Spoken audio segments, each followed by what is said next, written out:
The days are longer, the calendar is filling up, and I want to feel as good as this beautiful summer weather. That's why I've been loving Groons. It's one daily pack of gummies that covers my greens, vitamins, and minerals, and even has 6 grams of prebiotic fiber. So I don't need to juggle a complicated wellness routine on top of everything else. They taste amazing. They're easy to toss in my bag on the go. Plus, they're vegan, gluten free, and HSA, FSA eligible for reimbursement. Save up to 52% off with promo code podcast at gruns.co. That's code podcast at gruns.co.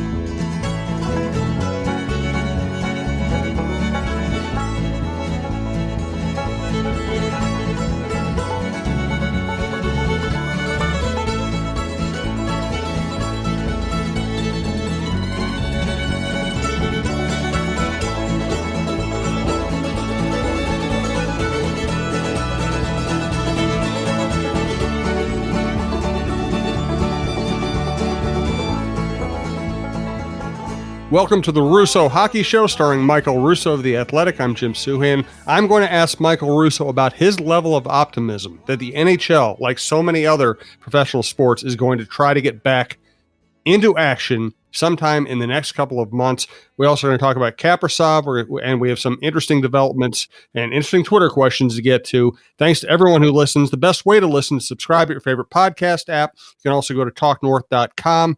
And if you'd like to advertise with this show or the network, you can reach me at JSOUHAN at talknorth.com, and I'll hook you up with Karen Cleary, our Vice President of Sales.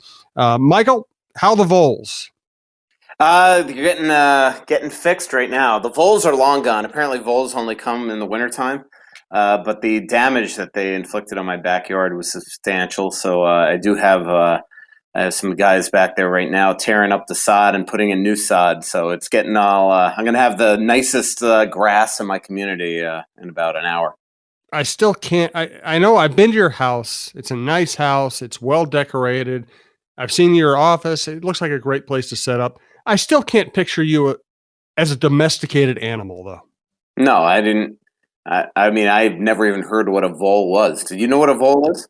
Yeah, because when I lived in Lakeville in my old house, we had voles, so I had to deal with that. Yeah. So, yeah, I'm not very domesticated. You know what I realized living in a house, though, compared to a condo for years?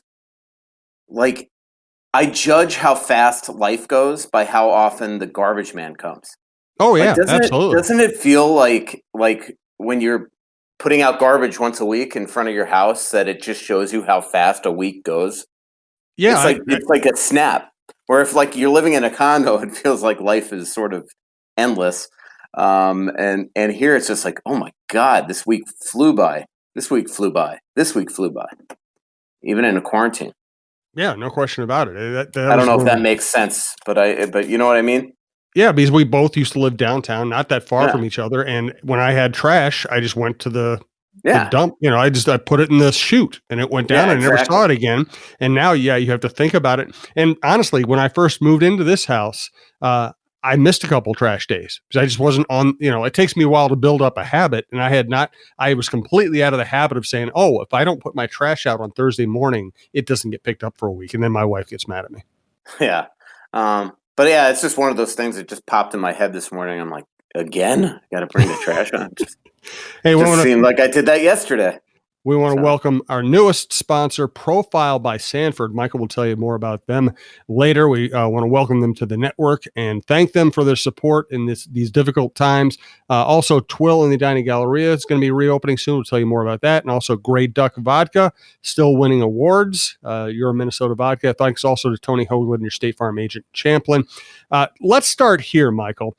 This is funny. I was on a conference call with the other Talk North higher ups and earlier this week, and one of them said, "Hey, do you think hockey's coming back this summer?" And I said, the tone of our conversations with Michael Russo and what I've read, I'm leaning against. And then one of them said, "Oh, I just got a text from Michael Russo saying it looks actually pretty good." So I'm going to let you get into just where your emotions have been, what your level of optimism is at this point. Well, look, the players are the ones who are going to have to agree to whatever return to play Yep. scenario that the NHL comes back. And they have a lot of concerns right now, mostly surrounding testing, the amount of testing that they're going to have to do, and whether or not they're going to want to quarantine in hotels for weeks or months at a time. And that is a legitimate concern that a lot of these guys have. At the end of the day, I just don't see how it's in the best interest for these guys to vote against it, just from even a public scenario of just the fact that you're going to have all these other leagues potentially coming back around the same time. You have people still having incredible difficulty and tough times in their life, really looking forward to just the kind of the therapeutic nature that sports and something else on TV will bring, even though fans will most likely not be allowed into the arena. And I just don't see. I think the public pressure alone is gonna basically cause these players to agree to whatever scenario that the NHL and the NHLPA put forth. But there's significant cost to that. The cost to house these players, the cost to feed these players, the cost to test these players, and then the cost to potentially be away from their families. And I do think that this is gonna have to be something that the league is gonna have to. And then the other cost is it is eventually escrow. So, this is something that the league is going to have to come up with something that is adequate for all these players to basically, tolerate. And I do think in the next week or so, we're going to start to get a much better idea of what the exact plans are for the NHL to come back, when they would come back. As the days go by, it makes it awfully. It just delays things even longer. And what I mean by that is, I was talking to a couple players this week that are even in Canada that say that they are going to have to eventually, when they're allowed over the border, quarantine for 2 weeks. So every day that goes by, it delays that clock 2 weeks before you could even have small activities, training camps, and eventually probably go right into an expanded playoff. It's interesting. Baseball is talking about they have some kind of a testing facility that they use for whatever scientific endeavors they get into. I think it's in Nevada, and they're basically talking about turning that into a full-time testing and tracing factory to facilitate doing those things with baseball players. I don't know if the NHL has any plans like that. Well, they definitely, they have obviously they're dealing with the public health departments, the government, and things like that, and they are going to have to come up with some sort of testing policy as well. To also not only have, these tests could cost between $90 and $120 a pop, is what I'm told. And that's another reason why I think they're going to really try to limit the people around the team, because everybody that's around the team are going to have to get tested too, and that includes media. So who knows if we'll even be allowed to cover it from an up close and personal point of view.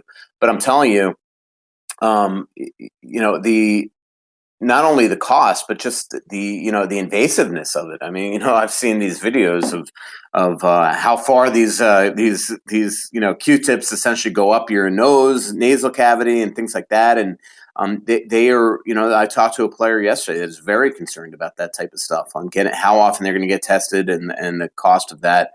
But then the other thing is the public perception out there is that whatever mechanism that the NHL and the NHLPA come up to test players, staff, people around the team, they're going to have to make darn sure, that by them doing that, it's not taking away tests from the general public, or that will be the absolute worst PR hit that a league could take at that point. They've got to make sure there's plenty of tests for the general public before all of a sudden the league starts commandeering tests to just constantly, test these guys. And that's one reason why I definitely think that it's just going to be an expanded playoff, that they're not going to have there. I think the thought of having a balance of a regular season is out the window right now. It makes no sense to make 6 or 7 teams that have no right to be in the playoffs, that have no motivation to potentially knock teams out of playoff spots, to all of a sudden fly these teams back into cities. And the other thing is, there is going to there are vast challenges here. I was just watching TV right now, and it looks like Governor Cuomo has expanded pretty much their stay-at-home order until, for most, which includes New York City, until the middle of June. So the other question is that if you're going to have small group activities, training camps, and things like that, if that means that New Jersey-based players can't return to their markets, where do they go? Do you bring them right to a hub city like Vegas or Minnesota or Edmonton or whatever to just basically be there for an extra 2 or 3 weeks before even training camp? I mean, this stuff all costs money, and so but to get back to my original point, I mean, it is very clear that the league is almost, it feels adamant to have a return to play this summer, and because they are doing everything humanly possible to return to play. That's probably why I sent that text message to Karen Cleary at Talk North that just said, yeah, I think that they're coming back, because that's just, the way that everything seems to be trending right now. Right. All right. Hey, let's welcome Profile by Sanford. Yeah, Profile by Sanford. I mean, this is an incredible journey that I'm really 2 weeks into. I've already lost 13 pounds. Wow. And basically, I mean, anybody that knows me knows that, I mean, Jim, you've known me forever. You've seen me fluctuate in weight. I've long had a weight issue. And so about 2 weeks ago, I was on Instagram and I was flipping through and I saw Paul Fletcher, my buddy from Cities 97, and he put a picture of his scale. And for the first time, I think he said since high school, he was like below 200 pounds. And, and the one thing that he wrote in his post that made me really think was that he said what made him so proud is that he was told by the people at Profile that it is much harder to do this during a quarantine because you're around your house, you're not as active, you can eat whatever you want and things like that. And that really hit home for me because I felt like I was going the opposite way.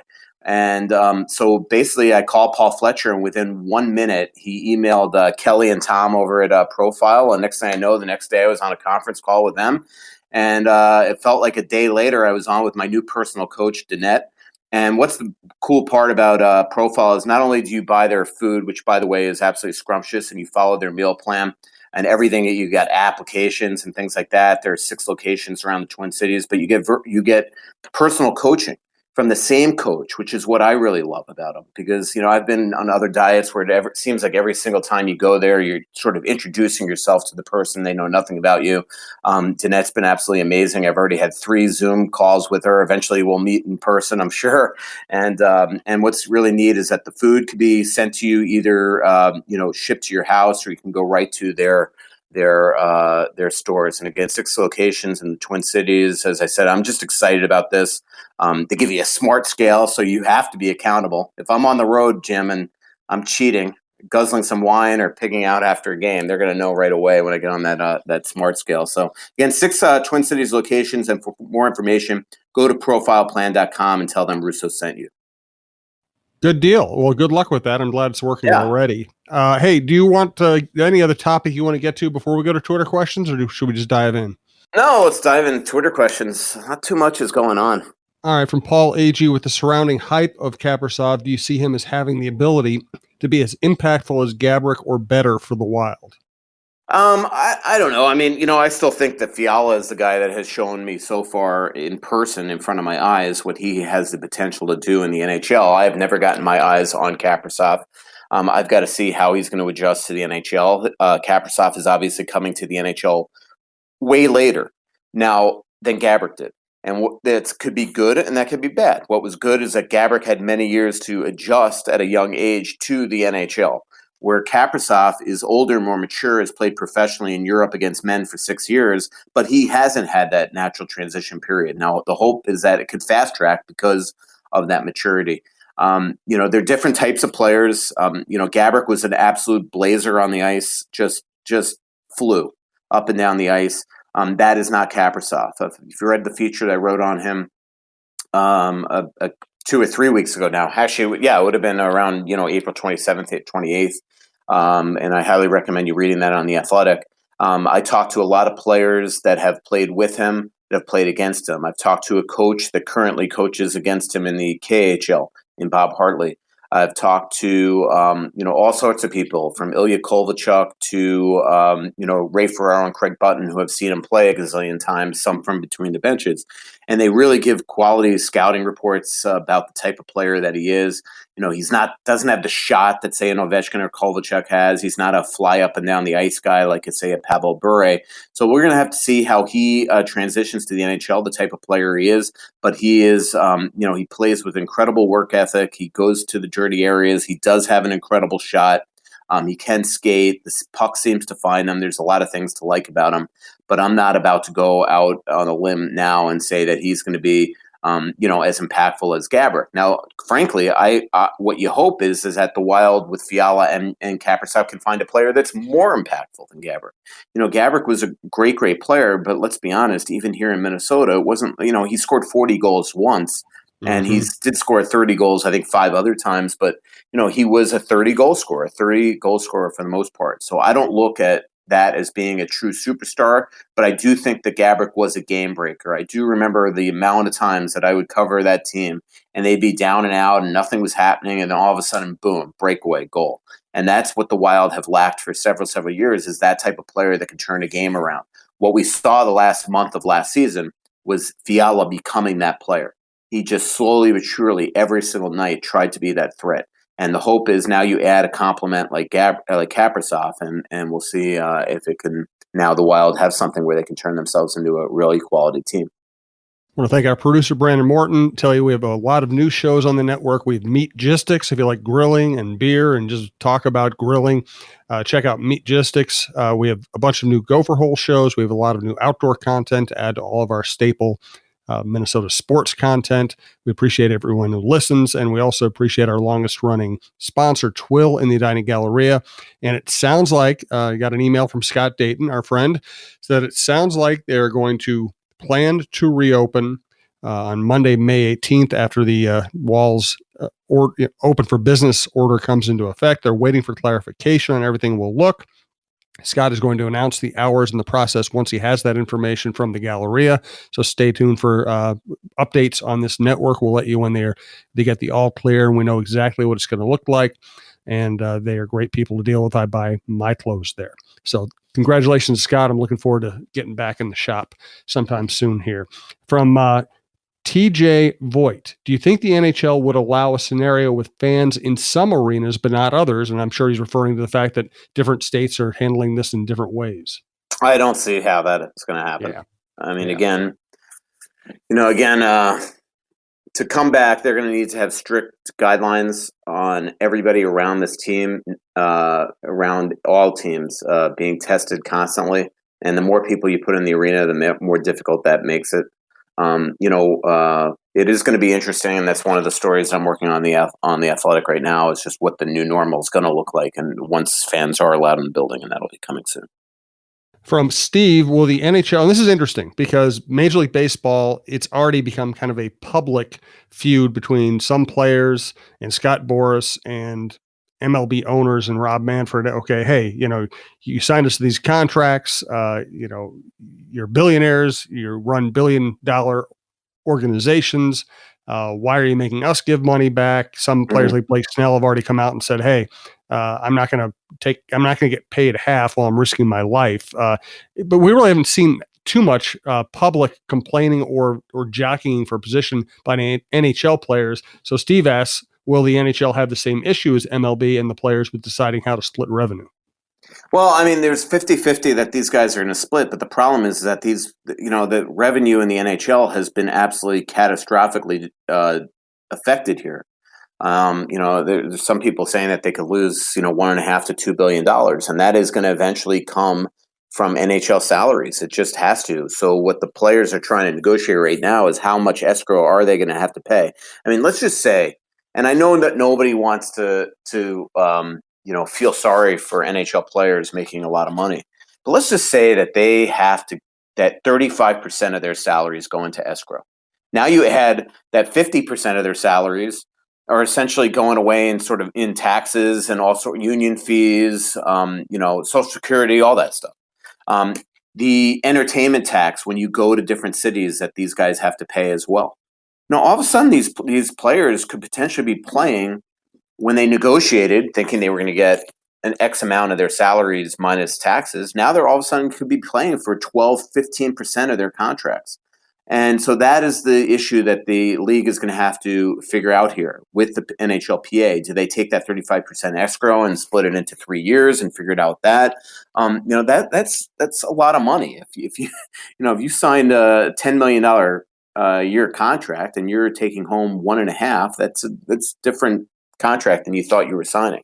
So, that's the only issue there. Now, again, I think at the end of the day here, I think the players are going to have to figure out a way to play. I just think that one, for their own livelihoods, but two, for the good of the sport, to basically have something coming back this summer. I just don't think that, unless it's so obvious that the plan that the NHL comes up with is detrimental to these guys' health, I just think it would probably, from a PR perspective, not be good if all of a sudden the players are voting this down. So. But it's a big issue, and again, I don't want to get the violins out that you feel sorry for them, but just imagine, again, it's a totally different thing. But just imagine, same thing. If you make your salary, and all of a sudden you're only taking home 12 to 15% of that, you'd be pretty pissed off about that. And so, the things that I have saw that I just think is a little ridiculous is like that the Tampa Bay Devil Rays pitcher that says, "Oh, I'm not playing." I mean, that's in a day and age where people don't have jobs right now, where unemployment's at record highs, to sit there and just say, "I'm not playing," when you're also being asked to play half a season, essentially. That to me makes no sense. Yeah, But I will say one other thing. I'm always hesitant to rip these guys that talk publicly, because they're being asked questions. They give their honest answer, and then we attack them after we ask the question. So, so I always am hesitant to sit there and critique when I don't know the full context. And also, we want these guys to be honest, Right. Absolutely. Interesting one from Johnston from Wisconsin. Why doesn't Leopold fly Kaprizov and his family from Russia to his Lake Owen compound for sequestering? And then they sign him for the 2020 season on the rookie deal, ready whenever the season starts. Kaprizov can just come live in Wisconsin for the next 5 years. Well, it'd be like the old days with Russians, where like you defect them, smuggle them in. Yeah, I don't know if that. I mean, first of all, I don't know legally if that's allowed right now with the borders closed. Right now, Russia's a major hotbed for this virus, so I don't know if you all of a sudden want to be doing that. But I'll tell you what, the fact that Russia, though, has become suddenly a hotbed, and that if that delays the start of the KHL season, now all of a sudden that probably lessens a lot of the stress that the Wild have on whether or not the Kaprizov could potentially sign another year in the KHL. And I don't know if you saw that story that I wrote the other day, but I've talked to league sources that have told me that the NHL has let the Wild know that almost zero chance that they would allow Kaprizov to start right away, which the Wild are not happy about, but they don't have really a remedy for this. I mean, this is what the league is saying. The one thing that's interesting to me is that if the league goes, originally what the league was saying this for also is because there's multiple players, more than a dozen that have signed, sort of agreed to terms on multiple contracts that have not officially been filed with the central registry, that would either have a contract that would start this season or next season, depending on if the NHL changed a rule that would allow. But the reality is, if they go right into the playoffs, none of these college guys that signed after that are college free agents would even be allowed to play. The only players this would affect would be guys like Romanov and Kirill Kaprizov and people like that. Because again, as long as you're on the reserve list before the trade deadline, you were eligible to play. That's why Cale Makar was able to jump right into the playoffs last year. Where Perinovich, the guy with the St. Louis Blues, wouldn't be allowed to play in the playoffs anyway. So if the league's going right in the playoffs, this only affects a couple people. And again, the rule is that technically, if the Wild were still alive now and then Kaprizov signed, technically he could play if this was a normal situation. But right now the league is not going to open up the can of worms. They've told me, what the reason why the Wild are worried about that is that if the KHL starts on time and next season starts in December or January, even, who knows, that all of a sudden could force Kaprizov to say, hey, you know what, I'm going to stay in Russia one more year. And then they'd only own his rights another 3 years. I mean, it's just, remember Kaprizov, once he signs, he'll become an unrestricted free agent after the 23-24 season if the Wild don't sign him long term. So from a business standpoint, this is actually good for the Wild, because now his 2 years would go all of next season and the season after, and then you could try to re-sign him long term. Where if he burns the first year this summer, now he just plays this year, and next year you got to sign him super long term. So, I think deep down, I think even Billy Guerin would probably want him to just do the 2 years and not start now, but we'll see. Minnesota has always been home for me and my family, and truly, I am so proud of everything about this state. This is Carly Zucker. I love celebrating everything unique about our state, and that includes the best vodka, and that's Grey Duck Vodka. When you head to the store, remember Grey Duck Vodka is locally made, locally owned, gluten-free, and most importantly, a company that gives back to the community. Thank you for choosing Grey Duck Vodka and supporting local business. Grey Duck Vodka, again, winning a lot of awards, and Grey Duck Vodka is Minnesota's vodka. Check them out. Hey, by the way, let's not do it this week, but maybe next week, or if we have a really slow week. There have been a lot of Mount Rushmore discussions in Minnesota about, who's on the Mount Rushmore of Minnesota sports, all that kind of stuff. And my Mount Rushmores have left people that it's like, I have trouble fitting a hockey figure on there. So I'm going to get your nomination for not only the Mount Rushmore of Minnesota hockey, but which one of those people would be on the ultimate Minnesota sports Mount Rushmore. And I usually don't do Mount Rushmore type stuff, but this actually kind of got me thinking, so I'm going to ask you about that next week. Yeah, and people, listening, also maybe tweet us and give us your opinion. Yeah, absolutely. Hey, by the way, I was just because when you talk, I just roam the internet. No, I'm just kidding. I just saw a tweet that I wanted to pump up here. So Trampled by Turtles, who has since day one donated the music for this show. Yes, Victory and Winners. Dave Simonette is playing a concert tonight from home, it looks like, on the Currents Facebook page at 7 p.m.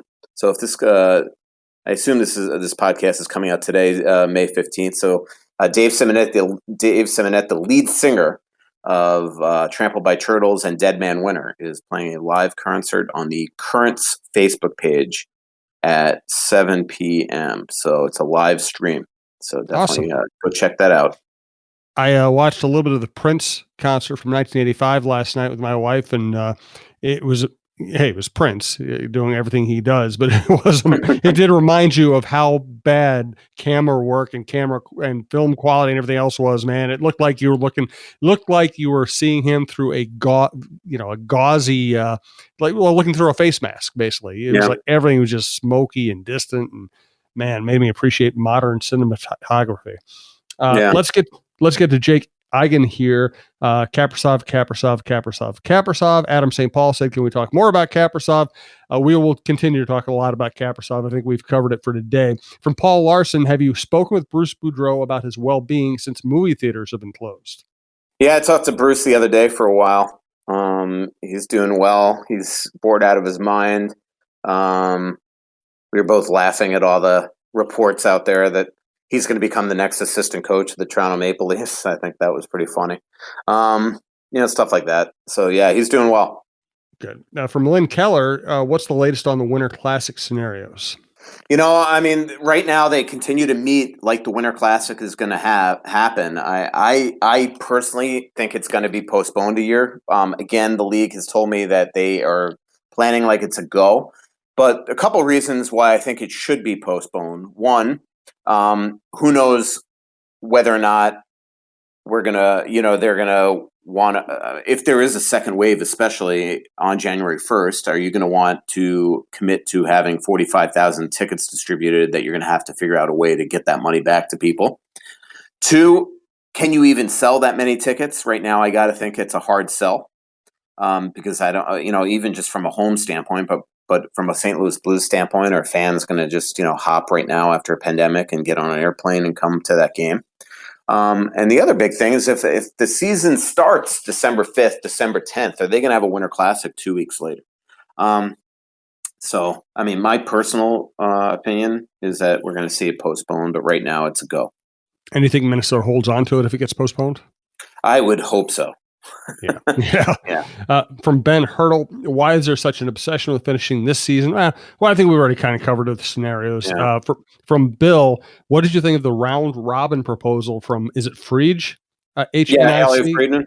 Oh, that's it. Okay, I didn't know. Yeah, I've been talking about this for a while. This is what it. This is probably where it's going. I just don't. I actually think it should be less because I don't think that, and I think a lot of teams are griping at the fact that this would allow Chicago and Montreal to be in the playoffs. These two teams were sellers at the deadline, and now all of a sudden you're going to allow them play and potentially be spoilers. Give me a short tournament with Patrick Kane on the ice, and I like Chicago, so I don't love it.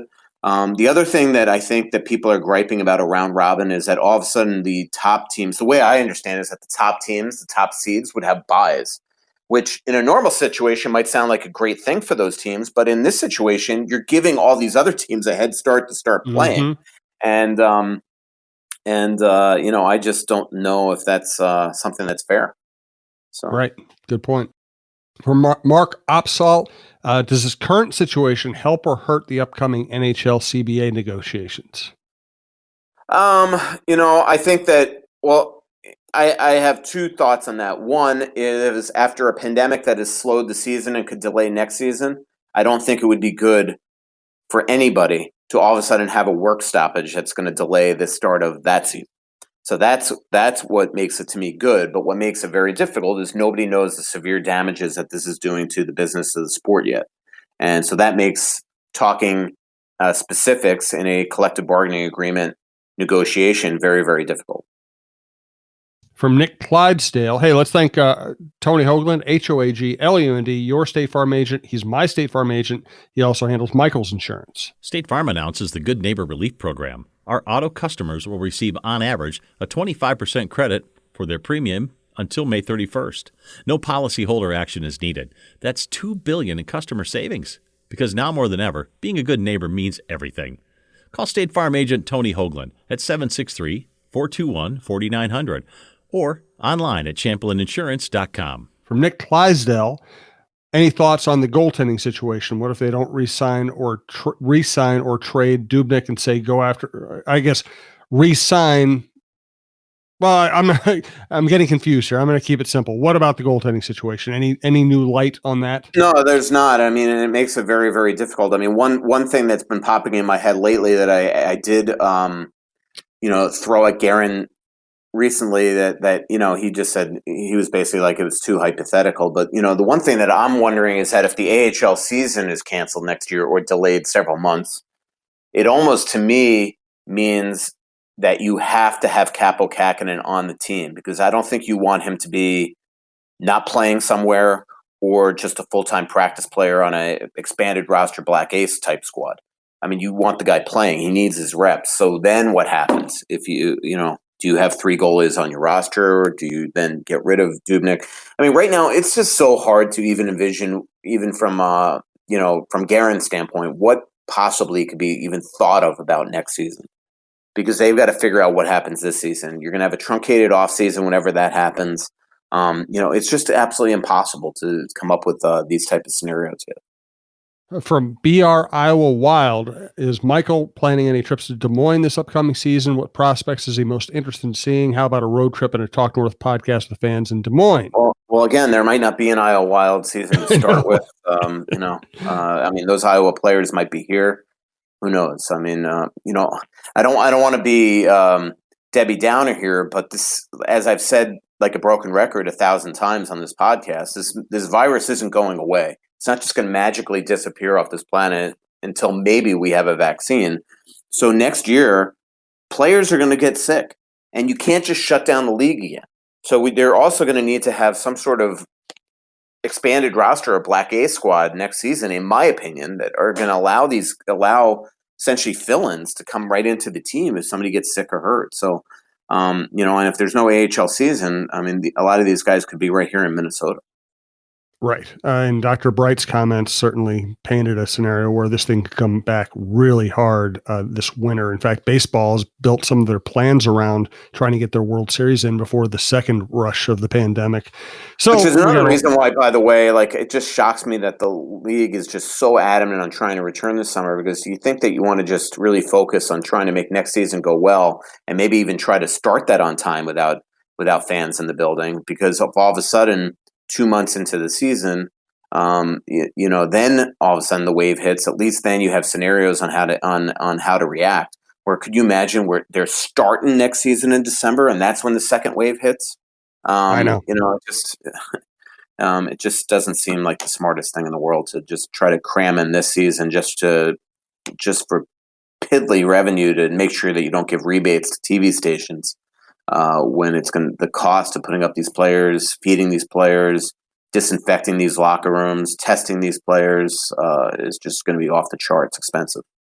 From Trevor, random one here. I've noticed a lot of NHL practice facilities have a cool, homey vibe, player murals, team colors, and all that. Do the Wild have any plans to do the same thing at Tria? It seems pretty bland over there. Yeah, I don't disagree with you. I think that probably they do. I haven't asked that question. The locker room, I thought, the locker room area is also pretty bland, at least in the locker room area. And they've slowly but surely started to, put pictures up and things like that and try to make it more of a homely type of thing. We never really got into this, but AJ asked, what are your thoughts of the Brendan Leipsic? Is it Leipsic incident? Leipsic. Yeah, Leipsic. Thank you. Well, I mean, if it was Alex Ovechkin doing this, I don't think he would have been thrown out of the league the way that the Capitals did. But it helped that this is a scrub that apparently wasn't the most beloved teammate either, by the way. But in terms of, I will say I have not read all the stuff that they found that was hacked into. So I haven't, but I've read little glancing things, and what he said is absolutely disgusting. But I don't think any of us would love if all of a sudden somebody started rummaging through our direct messages and text messages too. I guarantee that there's things in all of our stuff that we've said under the belief that it was private that we would never want out into the general public. It would just be awful. And so from that standpoint, I have empathy, but from what he said is absolutely disgusting stuff. And so to just the Cliff Notes version of this is this Washington, if you don't know the story, is a Washington Capitals player, apparently was, and again, I've read glancing reference, stories on this. I kind of skimmed through Tarek or Athletic Writer's story, but the way I understand it is that he was direct messaging with another hockey player and friend on Instagram, and somebody apparently or something bot, I don't know how it all works, hacked into the friend's Instagram and was going through the direct messages on that, and that's how it all got out into the public eye. And what he said was really disgusting stuff about women and all sorts of things, and a former teammate's wife, and just bad stuff. And so because of his status on the team too, it was just easy for the Washington Capitals to react and just get rid of him. Obviously, we all know it's a double standard. If it was anybody else, it probably doesn't happen that way. But it just made it easy who the player is. But again, I mean, what he said is inexcusable. But as I said, I think if anybody went through anybody's text messages or direct messages, I'm sure none of us would love to have that out. And it's another good learning lesson to all of us that nothing is private, that we might direct message somebody or text somebody something that we're just thinking is going to be for their eyes only. And in today's day and age, you just don't have that 100% confidence level anymore. When Twitter first started up, or when I first joined Twitter, anytime I tried to direct message somebody, it would go on the main feed. So I just learned never put anything sensitive in anything on Twitter. Mm-hmm. No doubt. All right, let's get a final thought from Mike. Thanks again to Brandon. Thanks to all of our sponsors. Look forward to Twill opening up. Congratulations again to Gray Duck. Good luck with Profile by Sanford, Michael. Keep us updated on that. And thanks again to Tony Hoagland. Give us a final thought for this week, Michael. Amazingly, 9 years, 2 days ago that Derek Boogaard passed away. And I found myself the other night, reading old articles that I've written on him, looking at old pictures on his mom's Facebook page. I even found one of my old Blackberries and juiced it up and read all these old text messages from him, including on the day that he died. It's just, again, such a tragic shame that we lost Derek the way that he did. He was an incredible person to cover. Obviously had some demons that started with shoulder surgery that he had. I'll still never remember the story with Derek and how he fell into painkillers and the addiction that came with that. Was he played with a torn labrum, and I'll never forget this as long as I live. He had shoulder surgery on the day that Doug Risebrough was fired by the Minnesota Wild. And Risebrough had his press conference at Tom Reed's, and I'm leaving the press conference, and I go out to the corner of 7th and whatever the street is that Tom Reed's is on, and there is an SUV that pulls up with Derek's girlfriend at the time driving, and Derek having his arms in a splint, and it's hanging out the window, and he calls me over and he goes, "Hey, can you get riser for me?" And I go inside. I'm like, "Hey, Doug, Derek Boogaard's outside," and try not to choke up here. And Riser came out there, and Derek thanked him profusely for everything that he did with him. And the reason why I'll never forget this, is the tragic coincidence that it was that shoulder surgery where he then follows it up by doing this incredibly great-natured thing. And that's the shoulder surgery that got him hooked that summer on painkillers. And it's just so sad that you just think that he, what led to his doom was something to obviously fix him for hockey, but also that fact that I watched him do this good-natured thing because he had this giant heart. And so that really stands out. So I thought a lot about that the other day. I thought about also 2 months before he passed away, the Wild were in New York City, and I went to his apartment, which was at the Mandarin in New York City, the same building that Marion Gabrick lived in. And he had been in his house for a month, and he told me it was because of concussion issues and things like that, and maybe it was. But he and I walked around that city that day, and I just remember him not being in the right frame. He was just dark and sad. And, I had no clue that he had these issues. Then, of course, after he passes away, you look back at all these different things that you're like, it was so obvious. And you just kind of wish that, as I was walking around New York City, that I knew something was up and I would have said something to him. But, that's one of those things. And then the other thing I found, I forgot about it, is that Derek, the day before he passed away, and I had no clue he was writing to me from Malibu, coming out of rehab, and his brothers were coming into town and everything. He was asking me about social media and how he could further create his brand. And, I was telling him all about Twitter and things like that, because he had started a Twitter account 2 days before he went into rehab, which again, I didn't know at the time, but it was, I think in April that he set up this Twitter account, and he passed away on May 11th, but his only tweet ever from the account was to me. So I was kind of staring at that the other day as well.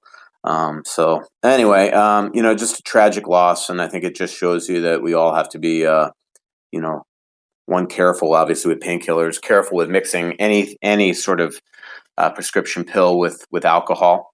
That's a big thing. But I don't know if you were Facebook friends with his mom on the 13th of every month on his birthday, and on the anniversary of the day he died, you'd be absolutely touched by some of the stuff that she puts out there.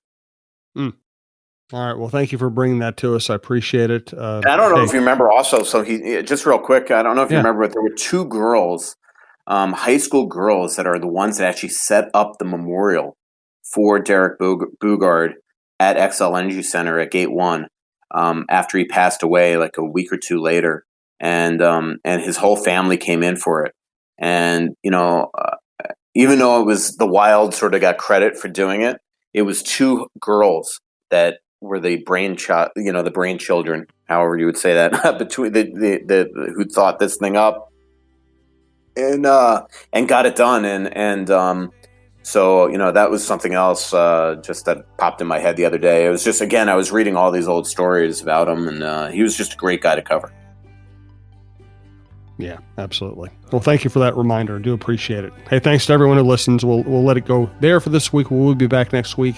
We do appreciate the Twitter questions. We'll continue to answer them as things get more interesting with the NHL. Pretty little city built on a hillside. Music in the bars and fire in the sky. We went to the beach and it was covered in ice, and I used to call it home. So much coming out, there's nothing going in.